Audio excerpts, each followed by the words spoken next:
Most immigrants go to a place where there are already immigrants of their region, where they can have some mutual support. So it's very natural that the immigrants first go to cities and spread later out. And of course a lot of immigrants, and that's a problem with the immigrants. I always say one of the most important causes of racism is our social security system. It's a social security system because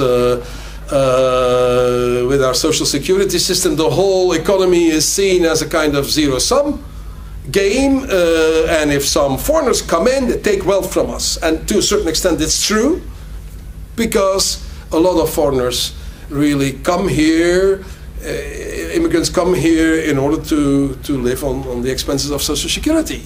They are not to blame for that. We are to blame for that by developing such a foolish system. But that's one of the causes of racism, of course. If you would say to the immigrants, come here, you get your salary, and for the rest, you insure yourself. And if you don't have a job anymore, go back. Then you would get the workfare immigrants and not the welfare immigrants. It's all developed also in the book of Jean-Marie Hoofdhoek of Blindhoek.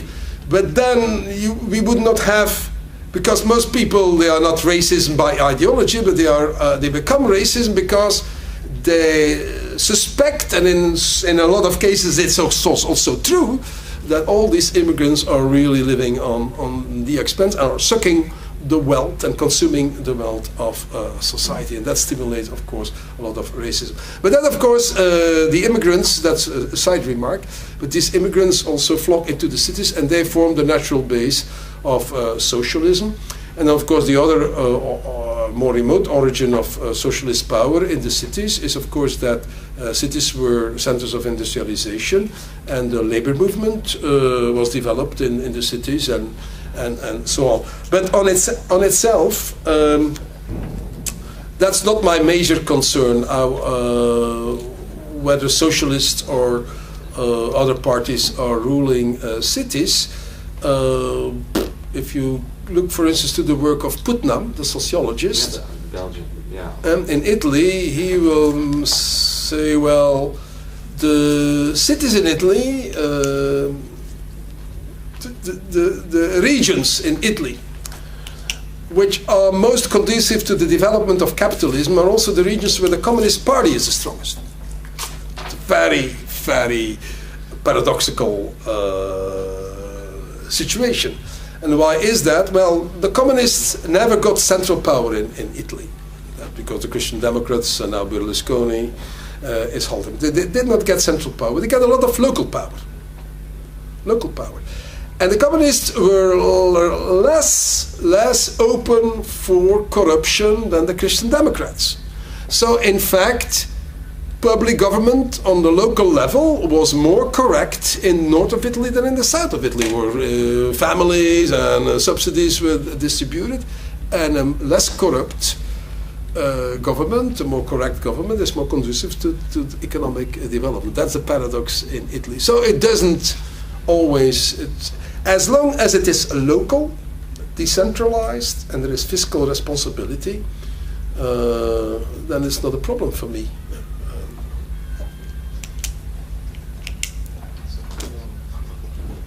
I thank you for speaking to us and giving us something to think about the coming days and weeks. We still have a present. Thank you.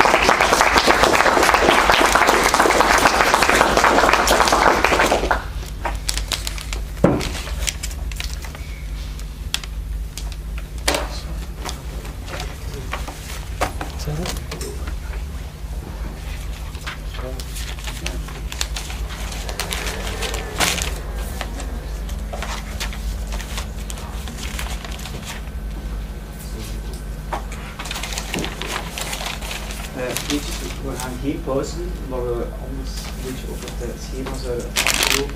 Dus we gaan direct over naar professor Van Boudewijn.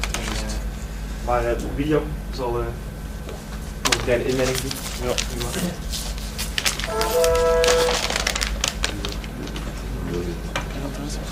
Voilà.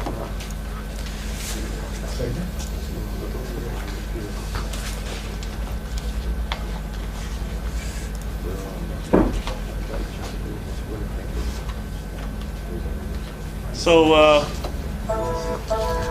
yeah, I'm the political secretary of the organization, as you may or may not know.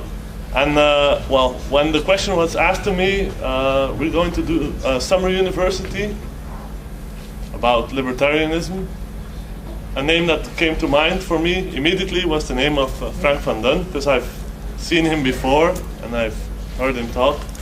And he can talk in a very philosophical way about liberty, but I went to search for other libertarians on the internet, which I could also invite to the university. And everywhere where you type libertarian, Flanders, Belgium, the name of Professor Van Dun comes up. So he's listed on the Mises side. So he is really well, one of the big libertarians of our age, which is still alive. So I'm very honored that Professor Van Dun accepted our invitation to come to speak here. So he's written, correct me if I make a mistake, the fundamental principle of law. Is that the correct translation? Yes. Right. Which basically explains how a society based on law can be established with individuals working together in a voluntarily way.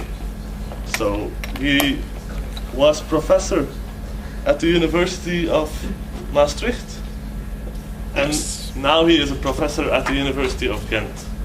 So I present you Professor Van Dun. I'm just waiting for the messages. This baby is niet de